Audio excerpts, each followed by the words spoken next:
Voy ahora a presentarles a nuestros invitados que les hablarán pues de meditación y conciencia. Con nosotros está Jacobo Grinberg, psicofisiólogo, profesor de psicología de la Universidad Nacional Autónoma de México. Ha escrito más de 36 libros. Carlos Ortiz, investigador de la relación existente entre las técnicas de meditación chamánicas de Don Juan Matus y las del místico español San Juan de la Cruz. Antonio Carán, director de la Casa Tíbet México, representante oficial del Dalai Lama, experto en budismo tibetano. Y don Rodolfo Flores, chamán mexicano, maestro en meditación chamánica mexicana. José Colastra, finalmente, especialista de nutrición ortomolecular y además autor de bastantes libros, 15 libros, creo, ¿verdad, José? Más o menos, sí. Bueno, pues la primera llamada que vamos a hacer es una definición, yo quisiera que me hicierais, de conciencia. A ver, ¿qué es para vosotros conciencia? Para luego, porque se va a hablar mucho en este coloquio, entonces vamos a definir esa palabra. Jacobo, ¿quieres empezar? No se puede definir. O sea, está más allá de definiciones. Si se pudiera definir, estaría limitada o sería algo menos que la definición. Ten en cuenta, perdóname que te interrumpa, que aquí nosotros en Europa tenemos, no sé, muy marcada, no sé si vosotros también, como definición de conciencia algo referente a la moral. Por esto quería que lo aclarases. ¿Comprendes? No, bueno, claro. Que hicieras esa distinción. O sea, no, el término conciencia tiene una acepción, sí, como ética, volverse consciente de ciertas normas o las normas, pero realmente a eso no creo que nos refiramos cuando hablamos de conciencia, y es en ese otro nivel que no se puede definir. Podríamos decir que, por ejemplo, la cualidad de la experiencia es conciencia. Tú cuando ves una luz, realmente detrás o en el hecho, en la cualidad luminosa, está la conciencia. La luz no existe ni afuera ni adentro. O sea, no existe como un fenómeno físico, como tal y como luz. En el espacio lo que existen son una serie de ondas electromagnéticas, cambios fotónicos. Tampoco existe en la actividad cerebral como luz. Como luz, en esa cualidad perceptual, es conciencia. De la misma forma el sonido. O sea, el sonido a nivel de espacio, físicamente no existe sonido. O sea, no existe nada en el universo físico similar al sonido. Lo que llamamos sonido es una cualidad de la conciencia, tal y como la experimentamos. O sea, si tú analizas a nivel físico lo que percibimos como sonido, pues es un conjunto de cambios vibracionales de moléculas de aire, pero no hay sonido ahí. Como tampoco existe sonido a nivel físico, fisiológico. O sea, si tú penetras al cerebro y tratas de encontrar el sonido, ahí tampoco existe. Entonces es también una cualidad de la conciencia. De tal forma que la conciencia podría, en este nivel, no de normas éticas, ¿no?, conceptualizarse como lo que está por detrás de cualquier acto perceptual, lo que sostiene la cualidad misma de la experiencia. Esto podría ser. Y existen muchos niveles de la conciencia. He mencionado dos. Digamos, la cualidad perceptual visual, la cualidad sonora, son dos niveles de conciencia, pero existen muchísimos otros niveles de conciencia y todos tienen en común el pertenecer a ese algo que está por debajo de todo, pero no se puede definir. Yo quisiera a partir de ahora que todos interviniesen en el momento que quisiesen, sin esperar que yo diese entrada, porque esto es una conversación entre amigos y que cada uno aporte lo que le parezca más conveniente. ¿Seguimos la ronda? Bueno, yo sí creo que Jacobo maneja un concepto muy profundo y muy amplio de la conciencia, ¿verdad?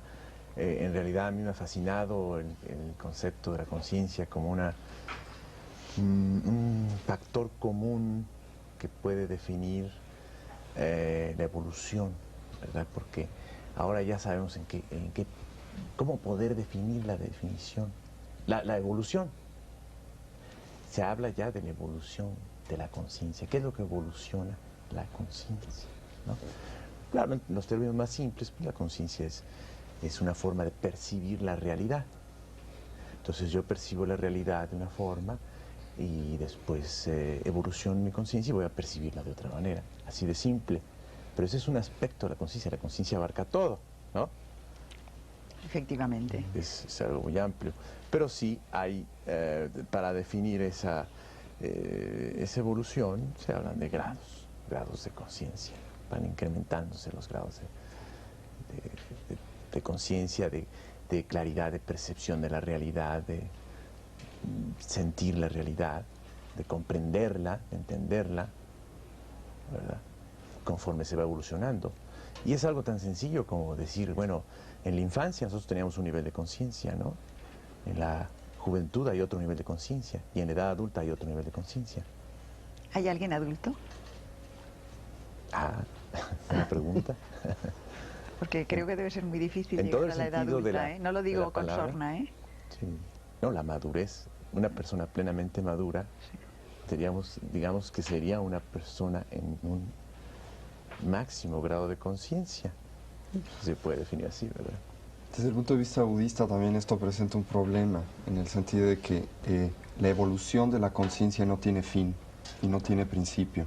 Es un continuum de procesos de percepción, como chispas en la realidad, que se van gestando momento a momento ad infinitum. Y en ese sentido, en la pregunta que usted hacía con relación a ¿hay alguna vez, en algún momento se es maduro?, es una pregunta que se hace mucho dentro de la tradición budista con referencia al estado último desde nuestro punto de vista de evolución humana, que es la budeidad, ¿no? Y se dice entonces si la budeidad es ese estado adulto, ese estado en donde se llega a esta maximización de la capacidad correcta de percibir la realidad.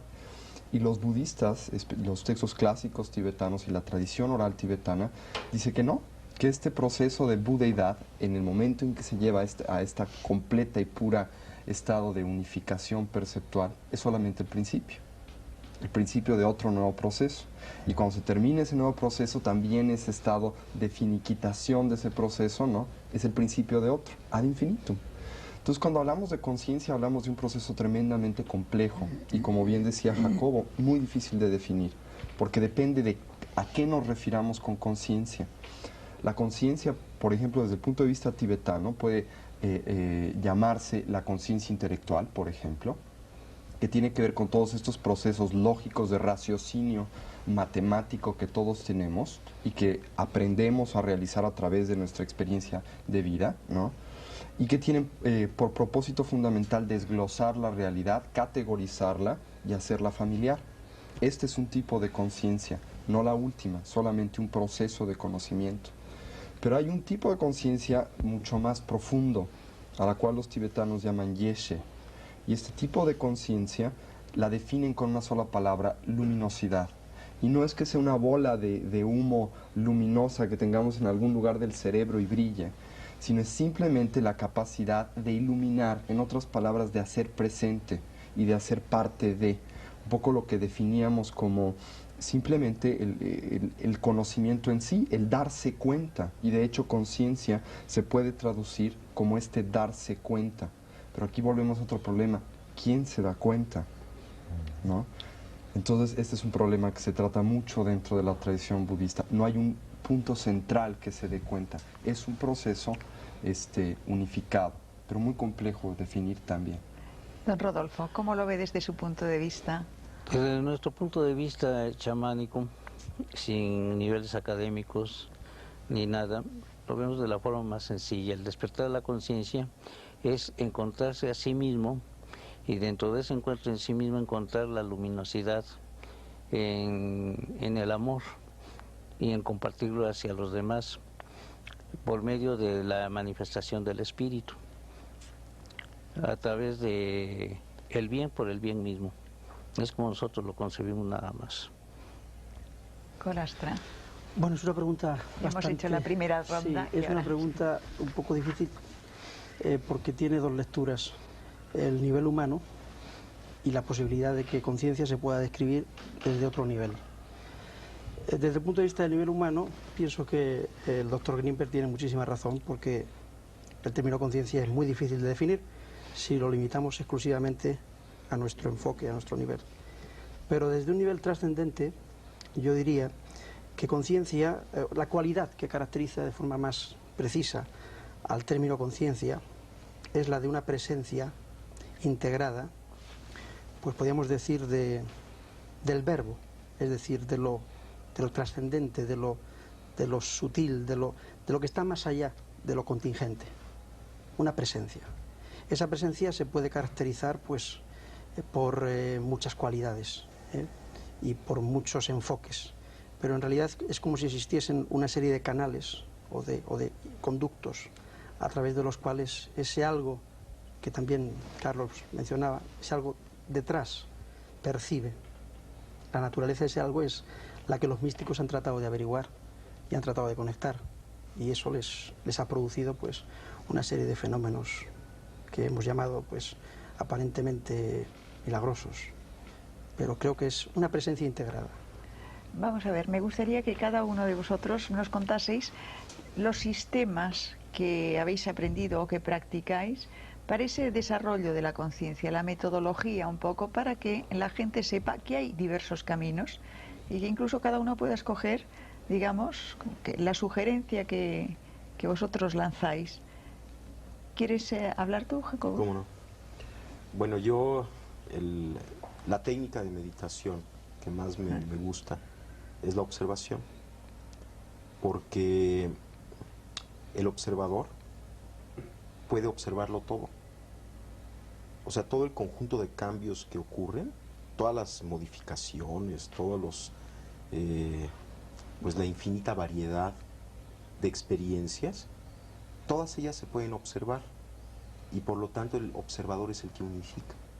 De tal forma que cuando tú aprendes a observar y cuando tú observas cualquiera de estos cambios desde esa referencia, el hecho mismo de poderlos observar te empieza a integrar. Por ejemplo, uno puede sentirse muy confuso o muy nervioso, ¿no?, en cierto momento. Bueno, uno, si recordara que puede observar el estado de confusión, el mismo instante en el que uno observa la confusión, se coloca en el punto de integración fuera de la confusión. Porque ¿quién es el que observa la confusión? Pues no puede ser nadie dentro de la confusión. Por lo tanto, en ese momento uno recuerda que la naturaleza propia está más allá de esa confusión. Esto no quiere decir que la confusión no exista o que no esté ocurriendo. Está ocurriendo, es un fenómeno que está aconteciendo, pero el observador se encuentra siempre un paso adelante, por así decirlo, de toda la experiencia que está aconteciendo. O sea, de la no identificación con la circunstancia. Yo creo que es un poco más complejo que la no identificación, porque en cierto momento uno se da cuenta que todo lo que sucede es parte de la identidad. Esto es, parecería como que hay un proceso intermedio de no identificación, en donde la observación es para mí la técnica más extraordinaria, porque digamos es como la evidencia fehaciente, clara, de que siempre en nosotros existe algo trascendente, sin ideología. O sea, no necesitas acudir a ninguna ideología, sino que está allí siempre, todo lo puedes observar. Y siempre hay algo que está observando con quien te puedes conectar. Y aquí lo pongo entre comillas semánticas, esto de con quien te puedes conectar. El simple hecho es que lo puedes observar y el observador se coloca fuera del evento. Pero después de integrar todos los eventos, o sea, cuando acompañas tu vida cotidiana de la observación, empieza a suceder algo, empiezas como a encontrarte contigo mismo. Es una técnica, es una herramienta simplemente que te ayuda a unificar, porque por definición el observador es lo que unifica. Entonces, utilizando la observación, incrementas la posibilidad de unificación en ti mismo. Y llega un momento en que simplemente te conectas con la realidad, estás en la realidad, y en ese momento toda la discusión acerca de identificación o no identificación ya no existe. Estás más allá de identidades o no identidades, pero tuviste que pasar por un periodo intermedio de desidentificación a través de la observación para llegar después a algo que es dificilísimo definir, lo que es ese contacto con la realidad. porque ahí ya no hay ni afuera ni adentro, ni siquiera hay observador, ni observado, no hay observador ni observado. Simplemente eres tú mismo. Y todo lo que acontece, acontece. O sea, acontece. Y no importa, todo es igualmente importante. Sí, a mí me gustaría apoyar lo de Jacobo, pero dando la interpretación simbólica que da San Juan de la Cruz al respecto, que es muy claro. En su famoso poema de la Noche Oscura, habla que el alma sale de sí misma, ¿no? En la oscuridad de la noche, ¿no? Cuando ya la casa está quieta, sosegada, en silencio, ¿no? Es un simbolismo clarísimo de la idea del observador. Por eso es tan importante saber que cuando se está observando a uno mismo, ¿verdad? Está uno en el nivel del alma, hablando del cristianismo, ¿no? En el caso de don Juan Matus, hay esa percepción dividida. Y cuando uno está observándose, ¿verdad? Está uno en una especie de percepción dual, y en uno de los niveles de esa percepción está uno en lo que llama el conocimiento silencioso, o sea, en el nivel del espíritu, ¿no? Y en el otro está en el nivel de la razón, ¿no? O sea, coinciden perfectamente tanto San Juan como don Juan. Y ese es el trabajo de hacer que el alma salga. Durante la meditación se supone que el alma sale, se oscureció el cuerpo, se suspendió el diálogo interno, ¿verdad? Eso ocurre, se supone, durante la meditación. Y la meditación que propone don Juan Matus es, a través de esa suspensión del diálogo interno, como que nos vamos separando hasta que nuestra percepción queda dividida. Y sí considero que es un proceso muy importante de intermedio antes de llegar a algo más avanzado, como lo decía Jacobo, pero creo que el primer paso es desidentificación. De hecho, toda la idea cristiana, todo lo que plantea Jesucristo es una desidentificación, es un desapego. La idea de la renuncia es esa, desidentificarnos de esa involucración que decías muy bien en la introducción, ¿no? ¿Cómo estamos? No somos, sino estamos en un proceso de involucración total con el mundo, ¿no? Entonces tenemos que salir del mundo, pero no es del mundo, digamos, el mundo de todos los días, sino del mundo de acá adentro que hemos introyectado. El mundo de los apegos exteriores. De los apegos y de las identificaciones. Es del que nos tenemos que salir, el alma tiene que salir, sin ubicarnos. Y a partir de ese trabajo de estar como en una percepción dual constante, entonces vamos a empezar un proceso muy importante, ¿no? Que ya estaba describiendo Jacobo, ¿no? Había un programa de televisión hace muchos años que se llamaba ¿Cómo es, cómo se hace? Pues esa es la pregunta que voy a lanzaros ahora a todos. Si quieres contárnoslo desde el punto de vista budista, luego volvemos y os vais interrumpiendo y vais comentando. Sí, claro.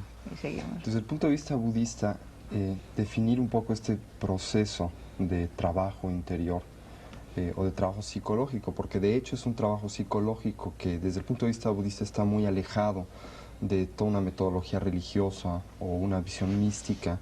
Es una transformación de nuestra percepción para percibir correctamente. Y si lo tuviéramos que definir en pocas palabras, creo que lo haríamos con 3. Primero, un proceso de concentración. ¿Qué es un proceso de concentración? Desde la perspectiva budista y de hecho desde la perspectiva psicológica, uno de los graves problemas en la percepción humana cotidiana, normal, común y corriente, es el hecho de que nuestra mente, por malos hábitos, ¿sí? Psíquicos o mentales, no puede estar en un solo momento y en un solo lugar integralmente. Esto quiere decir que constantemente brinca al pasado o brinca al futuro. Si nosotros cerramos nuestros ojos un momento y hacemos el experimento, veremos cómo si nos ponemos la idea pera en la cabeza, muy pocos de nosotros podemos permanecer en la idea pera, porque se nos ocurre que hemos dejado la leche en la cocina con el fuego prendido, que mañana tenemos que ir al doctor o al dentista, o que se nos va a hacer tarde para el trabajo, y brincamos, ¿no? Constantemente. No estamos aquí y ahora, que es lo único que existe en la realidad. El primer proceso, este primer proceso que tenemos que integrar dentro de nosotros mismos, que es un poco de lo que hablaba el doctor Grinberg y de lo que hablaba Carlos Ortiz, es primero aquietar al cuerpo, ¿no? Dejar que duerma en esa noche oscura para que el alma pueda salir. Obviamente esto desde el punto de vista budista de que el alma pueda salir es un simbolismo, nada sale, ¿no? Ni entra tampoco. Este es el primer paso. El segundo paso dentro del sistema o la tecnología budista en este sentido es la apreciación. Una vez que paramos, ¿sí?, esta serie de proyecciones que le hacemos a la realidad y de prejuicios que son el resultado básico de estar en el futuro y en el pasado, de prejuiciar mi realidad o de proyectar en ella fantasías, y específicamente formas fantasiosas de existencia, que son que las cosas las vemos como eternas, independientes y no cambiantes, ¿sí?, o tratamos de verlas así, y esto está completamente en contradicción como con las cosas realmente son, transformativas, impermanentes, interrelacionadas, etc. Empezamos a través de esta concentración de ver una sola cosa en un solo momento a apreciar la realidad. En otras palabras, a ver lo valioso, único y extraordinario que es cada evento de percepción. Poéticamente hablando, el mundo tibetano le llama a esta percepción, a esta apreciación de la realidad, el descubrir la magia de lo ordinario. El hecho de que cada evento, por ordinario, común y corriente que aparente ser, es extraordinario, porque algo vivo y algo real acontece en cada instante y en cada momento. Este es el segundo paso, es este extrapolarse o salirse, que insisto, no es un salirse, sino es un abrirse, es un apreciar la realidad. Y después de esta concentración y de esta apreciación de la realidad, viene el entendimiento de la misma. Y el entendimiento de la misma es la fusión directa, la integración o la síntesis de la percepción con la realidad, más allá de sujeto experimentador y objeto experimentado. Esto no quiere decir que hay un extra, un espíritu en los aires que percibe más allá de esto, sino que desde el punto de vista psicológico lo que sucede es que lo que importa en este momento tan especial de percepción ya no es el observador que se desdobla para percibir y trae a sí mismo la percepción, sino la relación. Deja de importar observador y observando, y lo único que existe e importa es la relación. Un poco lo que veníamos hablando. Este proceso requiere de una tecnología, no viene por sí solo, se tiene que cultivar, porque todos nosotros vivimos en el mundo, primero que nada, como decía Platón, de la doxa y de la opinión, en el mundo de las interpretaciones, de las proyecciones y de los prejuicios, pero también en el mundo de los inventarios. Todo lo metemos a nuestro inventario, todo lo metemos a nuestras categorías, y muchas veces dejamos de ver las cosas como son. Y cómo son, ¿sí?, es un problema muy extenso dentro de todo este conjunto de desarrollo de la conciencia. Pero podríamos decir desde el punto de vista algo budista, algo muy, muy sencillo, pero muy bello. ¿Cómo son? Extraordinarias, únicas. Un poco es eso. Don Rodolfo. Pues estoy de acuerdo con las tres personas antes, Jacobo, Carlitos y Marco. Nosotros también llevamos el mismo sistema de la concentración primero para poder llegar a un desarrollo psíquico y poder tener la suficiente capacidad de desligarnos de la vida real, que se le llama aquí, ¿no?, para llegar a la vida interior y poder percibir todo lo que está a nuestro alrededor. Pero las técnicas pues no varían, son las mismas, ¿no? La concentración, la entrega total, ¿no?, el desprendimiento de todas las cosas que nos atan aquí, en el aspecto materialista. Pero vamos a ver, nosotros, por ejemplo, si pensamos en una actividad de un budista, nos imaginamos a un señor sentado en la postura del loto, rapado, vestido de amarillo y en una celda de un monasterio o en un templo. ¿Ustedes cómo lo hacen? Nosotros lo hacemos de la forma más sencilla y simple, ¿no?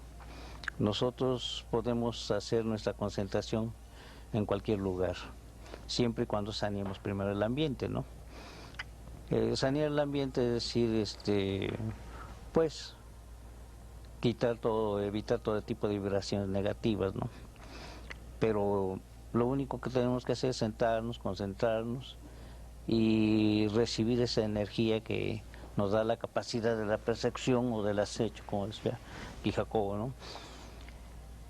Creo yo que es de lo más simple, ¿no?, que pues hemos heredado por el tradicionalismo, por lo que sea, ¿no?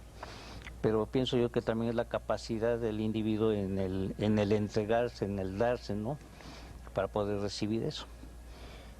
Yo quisiera añadir una cosa antes, que creo que es un poco importante en la tradición budista. Nosotros generalmente cuando hablamos de budismo, muchos sí nos imaginamos a gente rapada en un monasterio meditando, ¿no? Esto es una imagen correcta desde cierto punto de vista, puesto que esto hacen los monjes budistas, pero estrecha, porque no es solamente eso lo que hacen. La meditación, primero que nada, este proceso de desarrollo de la conciencia o de atención, primero que nada requiere una técnica que nos permita entrar en el mundo de la concentración. Para entrar en este mundo de la concentración tenemos que tener un laboratorio controlado. No podemos hacer un experimento a grandes planos si primero no lo hemos controlado en medios controlados de laboratorio. En otras palabras, nos tenemos que salir un poco del mundo discursivo, del mundo de ruido, del mundo de las presiones, del estrés, a un ambiente controlado. Segundo, tenemos que simplemente sentarnos. Yo disiento. ¿Tú disientes? Sí. No necesariamente pienso que debe ser un ambiente controlado. Desde el punto de vista budista se tiene que empezar así. Por eso es lo que se tiene que empezar así, porque si no se empieza en un ambiente controlado, son muy contadas las personas que tienen la capacidad de trascender este diálogo interior. Es muy fácil decir desde el punto de vista budista, bueno, concentrarse es nada más pensar en una cosa. Pero ¿cuántas gentes que dicen tener concentración pueden realmente fijarse en una sola cosa en un solo momento, a pesar de decir que están concentrados? Esta concentración trasciende el nada más tener una concentración para estudiar bien. Es una concentración mucho más profunda y técnicamente se define de una manera especial, pero es el principio. Después de que se ha logrado algún resultado en esto, entonces la meditación se convierte en lo que se llama meditación en acción. En otras palabras, que ya podemos ser conscientes en todo momento del día y en todo lugar. Nos podemos dejar crecer el pelo, podemos salir del monasterio, ¿sí?, y estar consciente hasta de que la mosca vuela. Pero primero tenemos que empezar. Déjame que le tú estás diciendo que para empezar esas técnicas hay que retirarse del mundo, o se pueden hacer esas técnicas en medio de la Plaza Roja de Moscú, quiero decir. Para empezar estas técnicas, uno se tiene que retirar de su diálogo interior. Pero no del mundo. No necesariamente. Pero lo más momentáneamente. Lo más sencillo, lo más útil es hacerlo, ¿no? Si estamos en medio de la Plaza Roja y somos guardias y nos están dando órdenes, es muy difícil que tengamos el tiempo o la conciencia de hacerlo. No imposible, y hay técnicas para hacerlo dentro del budismo, pero es difícil. El budismo es un sistema tremendamente realista.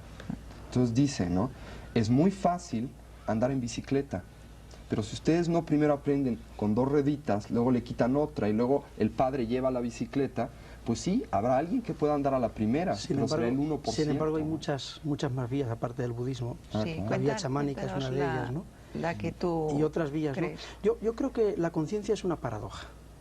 Es una paradoja verdaderamente iluminadora, porque el observar la realidad y ser consciente al mismo tiempo de los propios procesos internos puede llegar a clarificarnos el horizonte.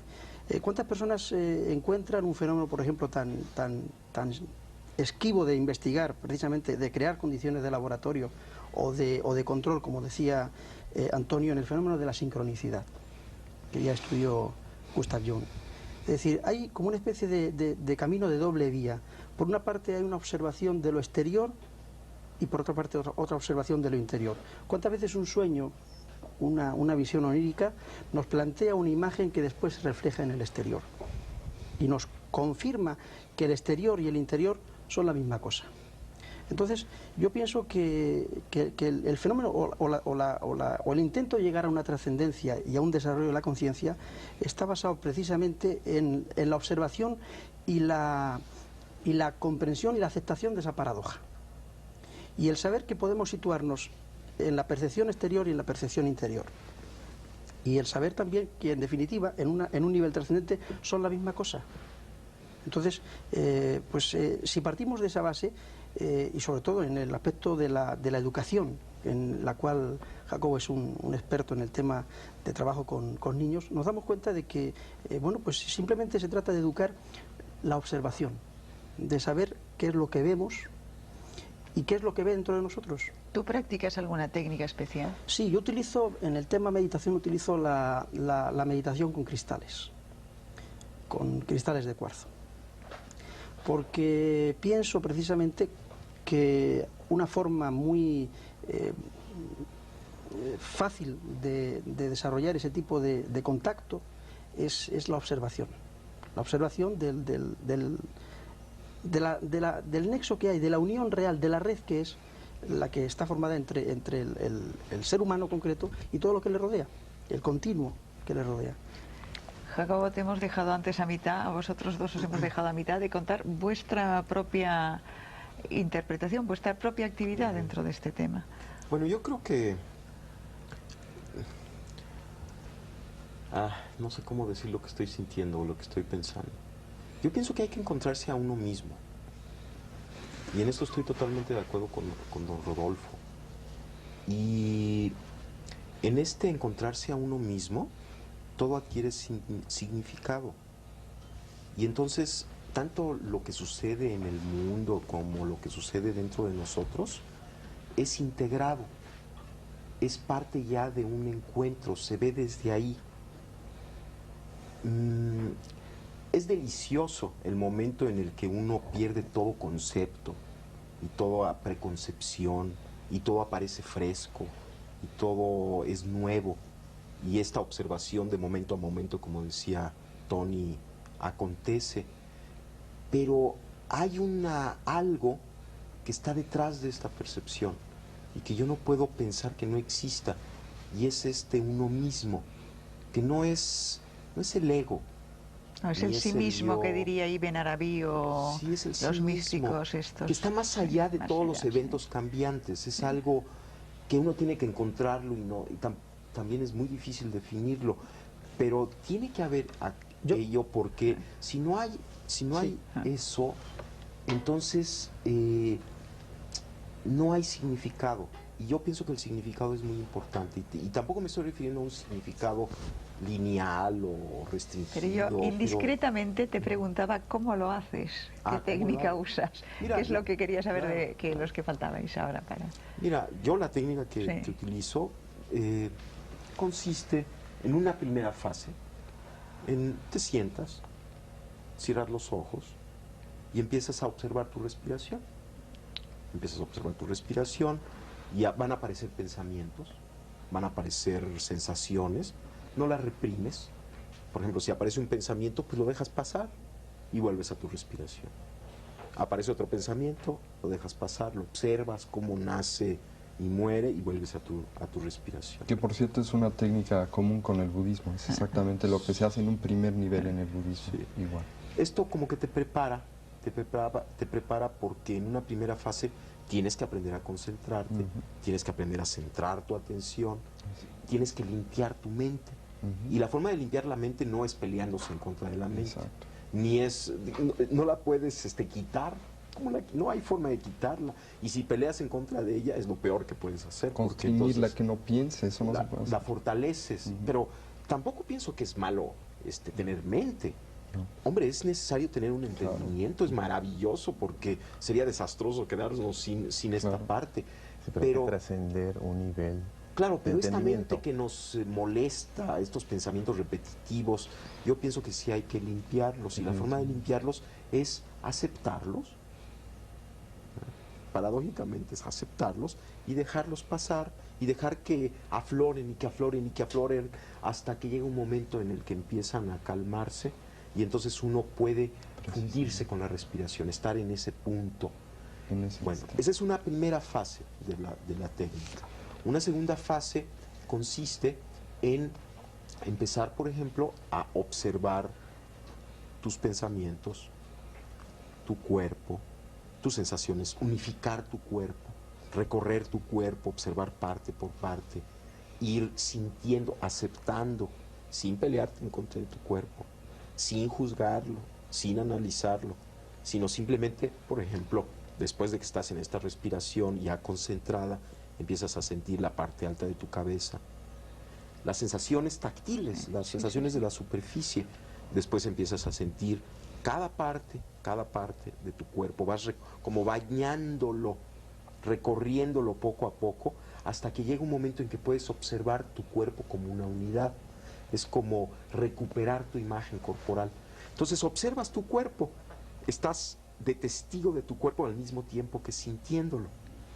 Cuando logras hacer esto, el budismo, porque es una técnica budista, se llama Vipassana, es una forma muy extraordinaria de curarse, de limpiarse, además de colocarse en el punto de observación en donde puedes percibir todo tu cuerpo como una unidad, estás aceptando todo lo que sucede ahí, pero estás en una posición trascendente con respecto al mismo. Exactamente. El siguiente paso es empezar, en la técnica que yo practico, es empezar a activar una percepción simultánea, de tal forma que percibes todo tu cuerpo, con todas sus sensaciones corporales, y simultáneamente tu respiración. Exactamente. El siguiente paso implica, por ejemplo, poner atención a tus pensamientos. Entonces, percibes tus pensamientos, qué pensamientos hay, qué relaciones hay entre un pensamiento y otro, qué redes de pensamientos acontecen, y las percibes con la misma actitud que percibiste tu respiración y tu cuerpo, sin juicios, sin análisis, aceptando todos los pensamientos que acontezcan, pero colocándote de testigo de los mismos. Estás al mismo tiempo sintiendo, viviendo tus pensamientos, pero en el punto de trascendencia con respecto a ellos. La siguiente fase implica observar simultáneamente tu cuerpo, tu respiración y todos tus procesos mentales. Una observación simultánea. Bueno, una vez que acabas esto, que puedes realizar esta observación simultánea, empiezas a poner atención a tus emociones. ¿Qué cambios emocionales hay? ¿Cuáles son los tonos emocionales? La luminosidad emocional, las cualidades de la emoción. Y observas tus emociones con la misma actitud con la que observaste tus pensamientos, tu cuerpo y tu respiración. Cuando logras esta observación de tus emociones, observas simultáneamente tu respiración, tu cuerpo, tus pensamientos y tus emociones. Después empiezas a observar de la misma forma tus imágenes internas, hasta que logras una percepción, una observación igual que como observaste el otro, sin juicio, sin análisis de tus imágenes internas, y haces simultánea la observación de tu respiración, tu cuerpo, tus pensamientos, tus emociones y tus imágenes internas. Pero el siguiente paso, el siguiente paso consiste en observar los sonidos del medio ambiente y observarlos de la misma forma en la que observaste tus pensamientos, tus emociones, tu cuerpo, y hacer una observación simultánea de medio ambiente, cuerpo, emociones, pensamientos, etc. Después, observar el mundo visual. Llega un momento en que cuando puedes hacer una observación simultánea de todos los componentes de tu experiencia, sucede algo extrañísimo. Hay una especie de umbral que se atraviesa y te conectas contigo mismo. Pero ¿quién es el ti mismo con quien te conectas? No se puede describir, porque está unificando todo aquello. De alguna manera, la técnica de incorporar observación a la observación y de hacerla simultánea te hace llegar a un umbral en donde todas las concepciones que tenías de ti mismo desaparecen y te conectas con algo que está más allá de esas concepciones, pero mucho más cerca de ti mismo que nunca antes. Y te das cuenta además que ese ti mismo es inseparable de la totalidad. ¿Y qué es la totalidad? Pero ¿Y qué es la totalidad? todo eso son condiciones de laboratorio, Exactamente. condiciones de control. Yo voy más allá, que son válidas y perfectamente útiles, pero yo voy más allá. Es que la conciencia se puede buscar también en la observación diaria de cualquier evento que a nosotros nos sucede. Pero perdón, es exactamente lo mismo. Sí. Bueno, en el sí. momento en que logras la observación del mundo visual, del mundo auditivo, de tu cuerpo, Entonces, estás puedes en integrar. cualquier lugar, en cualquier situación, y estás observándolo desde el mismo punto de referencia. Lo único No es que condiciones de se dice es que si no hay un proceso previo de capacidad de atender. Entonces, en lugar de atender, en lugar de observar, nos estamos yendo con las cosas. Un poco lo que decía Jacobo, para profundizar nada más una cosita. Yo diría que más bien de lo que se trata es de trabajar sobre el tema educativo, Sí, porque claro. me parece que el niño tiene la frescura suficiente, la capacidad suficiente en un sistema educativo idóneo para ver todo esto como una cosa totalmente natural. De acuerdo. La forma en la que el niño percibe la realidad es totalmente instantánea y directa. Entonces estamos hablando y estamos dando la sensación o la imagen de que necesitamos este proceso. Y posiblemente lo que necesitemos no es este proceso, sino no degradar una capacidad natural que tenemos desde que llegamos al mundo y que podemos ir ampliando progresivamente. Pero es otro tema. Esto depende. Perdona que diga, pero como este programa lo hacemos para personas que deben estar hechas una ruina, entonces casi mejor Pero es que no hablemos de damos la niños. impresión de que Sí. necesitamos No, para adultos, digamos, mejorarnos. estábamos contando un Eso poco es. la historia. Me Claro. perdonáis, pero Carlos Ortiz no ha dicho Me su gustaría parte mucho en este tema. continuar con el simbolismo, ¿no?, de San Juan de la Cruz. Es importante aclarar que en ese proceso de separación estamos hablando de todo, del desapego, de la desidentificación. Para poder observar está uno desapegándose, salir de uno mismo, ¿no? Dice San Juan de la Cruz en su poema. Para eso hay que hacer la noche oscura del sentido, es decir, de los sentidos de las emociones Que tranquiliza. que se da en la meditación. O se puede dar instantánea, porque hay que hablar de la meditación momentánea e instantánea, vamos a decirlo así, ¿no? Se tiene que dar la noche oscura del entendimiento, o sea, se ve la realidad sin juicio, y ahí se entra la percepción directa. Ahí está. Por eso hay que hablar de ese tipo diferente de Claro. meditación, pero que hay que entrenarla en el laboratorio, como dices, en la meditación de sentado, ¿verdad? Y se da la noche oscura de la memoria, o sea, de ubicarse en el aquí y el ahora, olvidarse del pasado y olvidarse del futuro, así tiene que ser, ¿no? Y también la noche oscura de la voluntad, en cuanto a esa suspensión momentánea de esa voluntad reactiva, ¿verdad? Se suspende de pronto, por un momento.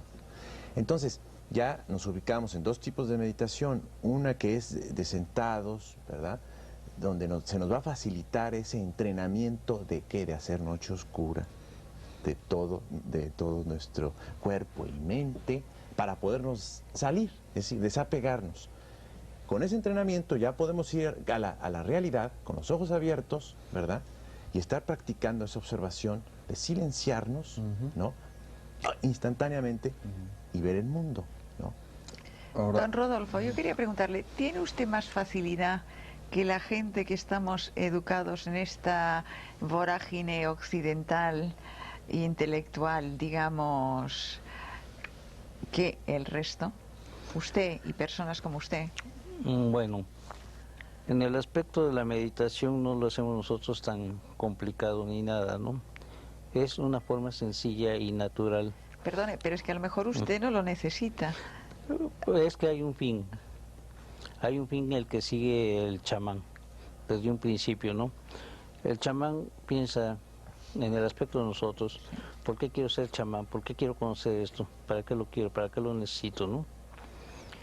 Entonces viene el desprendimiento del ego, o sea, lo necesito y lo quiero para servir a los demás, para darles a los demás, para participar en la vida activa de la sociedad, pero inculcando una nueva idea de la desintegración del materialismo. ¿Pero solo con este fin o va más allá? El fin también de llegar a la evolución, el fin de alcanzar mayores niveles de conciencia, el acercamiento, por decirlo, a Dios, ¿no? De llegar hacia Dios. El chamán en México se basa mucho sobre la filosofía o la doctrina del Maestro Jesús de Nazaret, ¿no? Amar al prójimo como a ti mismo. Entonces seguimos todos los principios de ello. Si vamos a hacer una cosa, la vamos a hacer con todo el amor debido para que salga bien. Si no tenemos esa capacidad de amor, pues no podríamos hacer nada.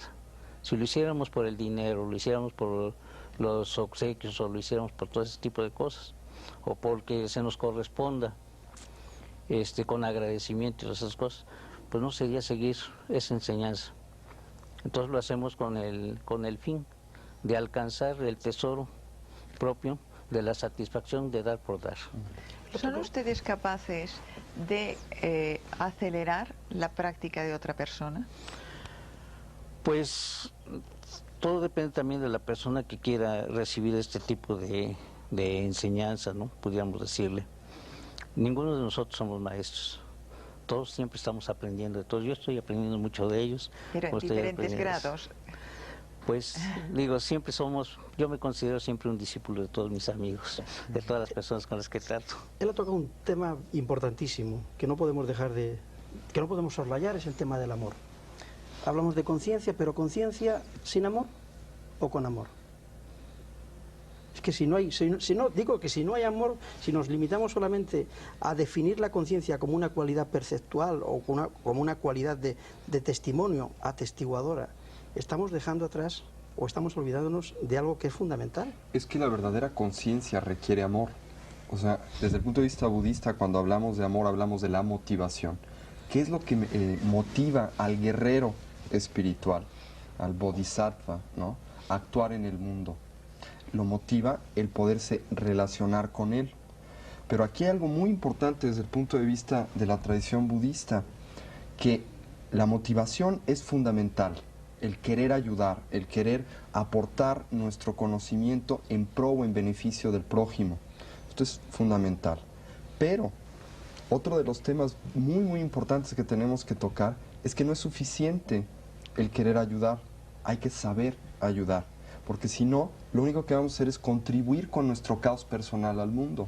O sea, mucha gente quiere ayudar, pero muchas veces interpretamos ayudar como el imponer nuestros sistemas, nuestras resoluciones, nuestras soluciones al prójimo, cuando pueden ser completamente erróneas para él. Y esto es muy importante. Por eso la conciencia, como decía José, es fundamental para el amor. Y el amor es fundamental para la conciencia. O sea, hay que conocer para amar. Hay que conocer para amar y hay que amar para conocer. Y este amar para conocer es lo que el budismo narra en el hecho de que nuestra realidad no existe como cosas, entidades, sustancias o eventos aislados, sino que todo en la realidad está interconectado. Esto es obvio, no es de descubrir el hilo negro. Es el hecho de que si estamos aquí es porque hay unas cámaras, unos operadores de las cámaras, hay un auditorio, está usted que conduce el programa, en fin, hay miles de casos y circunstancias que hacen posible el hecho de que las personas que nos están viendo nos puedan ver. Entonces, lo que yo hago en este estudio afecta a millones de personas, pero al mismo tiempo lo que ellos piensan de este programa afecta a este programa, ¿no? Entonces, mi motivación tiene que ser poder ayudarlos a ellos. ¿Cómo? Agradándoles para que el programa pueda existir, ¿no? En otras palabras, este conocimiento de cómo existen las cosas, esta sabiduría, esta conciencia, que es esta interrelación, me brinda amor, porque obviamente cuando me doy cuenta que todo está interpenetrado, que todo se interrelaciona, me tiene que interesar todo, porque si no me interesa todo, tampoco me puede interesar yo. Es un poco lo que el Dalai Lama dice que es el egoísmo educado o el egoísmo sabio, a diferencia del egoísmo estúpido. Es el quererme ayudar sabiendo que para poderme realmente ayudar tengo que ayudar a todo lo demás. Y esto es muy importante. Pero sí quería hacer esta aclaración. Estoy de acuerdo completamente con lo que hemos dicho, pero que no es suficiente querer ayudar. Hay que saber ayudar, porque si no, se corre muchas veces el peligro de, a la manera, por ejemplo, medio oriental, de querer imponer al infiel lo que está bien, porque esto lo va a liberar, ¿no? Y entonces pues vamos a matar a todo mundo, etcétera. El problema que acabas de nombrar no es tanto de una imposición, sino de un desconocimiento de su propia ley, que no es lo mismo. ¿Eh? Yo quisiera decir algo. Yo me refería a un umbral. En esta observación simultánea tiene toda una base o explicación fisiológica este umbral, y es algo muy, muy espectacular el llegar a él, porque cuando se llega a él hay un cambio en el sentido de que ya no se quiere, y aquí un poquito difiero de lo que acaban de decir mis compañeros, ya no se quiere ayudar o no ayudar, ya no se acompaña la conciencia del amor, sino que se vuelve lo mismo. Pero esto ya es O un sea, paso no hay- muy no hay- evolucionado. No hay ni conciencia ni amor. Simplemente hay esta realidad. El ser. Pero Ajá, aquí ya y hablas es de todo fruto. amoroso. Sí. No tiene una Sí. cualidad de amor añadida, sino que es lo mismo. Pero ahí estás hablando ya de la iluminación en sí. Antes de la iluminación, para partir y poder llegar a este proceso, tiene que haber la conciencia de amor. Yo creo que nos O sea, hemos dejado, perdóname, a Carlos Ortiz, que no nos ha acabado de contar exactamente cuál era su técnica y su método, que eso sí también más nos o menos le he interesa. dicho. En pocas palabras, la noche oscura de San Juan de la Cruz, la noche activa, ¿verdad? La noche activa, es suspender el diálogo interno. Simplemente. Simplemente suspender el diálogo interno, suspensión de procesos intelectuales, incluso emocionales, ¿no? Y si suspendemos el diálogo interno, digamos como que nos vamos separando, vamos a tratar de explicarlo, ¿no? En cualquier sitio, en cualquier momento, De todo. o se necesita un lugar específico, como decía antes Tony. El hacerlo en un lugar específico va a reforzar esa posibilidad. Pero hay que comprender que lo importante es ya sacarlo a la acción, ¿no? A veces se olvida eso. Ocurre mucho que se mediten sentado, pero Se después desfasa. el diálogo interno empieza. Entonces, eso va a reforzar a la clave de todo, que es suspender el diálogo interno. Entonces, en la vida salimos a suspender, a parar el mundo, porque es tan difícil eso, suspender el diálogo interno, que es parar todo un mundo, es parar todo nuestro mundo que traemos aquí. Y se va dando, curiosamente, ese proceso como de separación conforme vamos suspendiendo el diálogo interno, hasta que vamos quedando separados. Es decir, ya después estamos ya observando. Al observar, paramos el diálogo interno, hacemos noche oscura, ¿no? Y hasta que ya nos quedamos en los dos, por decirlo de alguna manera. ¿Qué significa eso? En el momento en que uno ya está trabajando la meditación constantemente y está consciente de todo lo que está ocurriendo. ¿Eh? ¿Qué ocurre ahí? Ya desde que empieza a suspender el mundo, el diálogo interno, esa mecanicidad de nuestros pensamientos y nuestras acciones, se empieza el ver, que es la contemplación en el místico. Ya empieza a ver uno los significados profundos de la existencia. ¿Por qué? Porque ya está uno en la percepción directa del mundo. Antes uno veía con el filtro, decía don Juan, que estábamos siempre un paso atrás, ¿no? Porque entre yo y el mundo está la descripción que tengo en mi cabeza. Entonces estoy viendo el mundo a través de un filtro, ¿no? Entonces hay que apagar ese filtro a través de la suspensión del diálogo interno. Ya veo directamente, ¿verdad? Hay la percepción directa y ya estoy como dividido, lo cual me va a llevar a la larga a un proceso impresionante que me va a permitir ir conciliando los opuestos de la vida. O sea, ya si logro mantener esa posición de meditación activa, de estar en dos lugares al mismo tiempo, como dice don Juan, estar en el lugar del conocimiento silencioso y de la razón al mismo tiempo, si mantengo esa posición, se empiezan a conciliar los opuestos de la vida y empieza uno a ver la vida de otra manera. Así es. Yo Es un quería poco saber... la paradoja que yo mencionaba Sí, antes, al de la principio. conciencia de doble vía. Ahora, yo quería preguntaros una cosa. La Una paradoja. mayor adquisición de conciencia